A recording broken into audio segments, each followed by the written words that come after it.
Hey guys, Thursday is my book chat day and today is crazy. My kids just finished up school. We're going to an event tonight as a family and my husband's been home all day.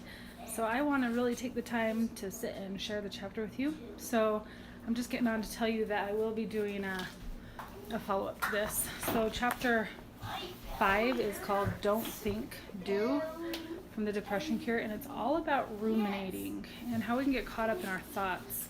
And he starts out talking about a lady who had been in his class in college, a psychology class, and she never had a real problem with depression, but then she got it. Like, she started having depression problems, and she started implementing all the parts of his therapeutic lifestyle change and still was having problems. Like, she wasn't getting better. So she talked to Dr. Alardi, and he said, well, let's review everything you're doing. And they went through each of the lifestyle changes, and he noticed that she didn't talk about ruminating. So he started talking about ruminating. How are your thoughts? How are your thought processes? What are you thinking? What do you spend your time thinking when you have time to think, or when you're just, there's dead time?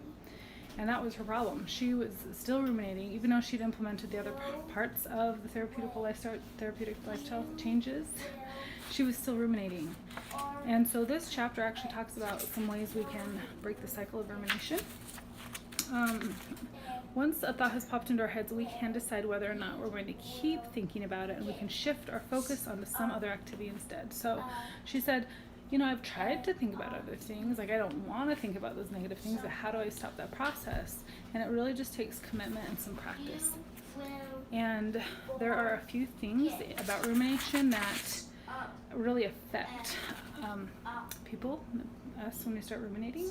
Rumination appears to be an instinctive human response when something goes wrong. Like, it's normal, it's natural for us to think about things, but most people just think about it, recognize like where they went wrong, or try to learn from the mistake and then move on. But unfortunately, extended rumination can have severely damaging effects, and a lot of people with depression tend to extend their thoughts and keep ruminating.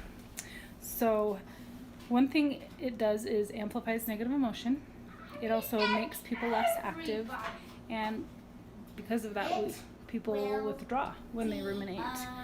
It sends the brain's stress response circuits into a flurry of sustained activity, so our emotions are just out of balance. And the link between depression and rumination is a really strong link. So there are two major steps in breaking the cycles of rumination. One is learning to notice when it's happening, and the other one is learning how to redirect your focus to another activity.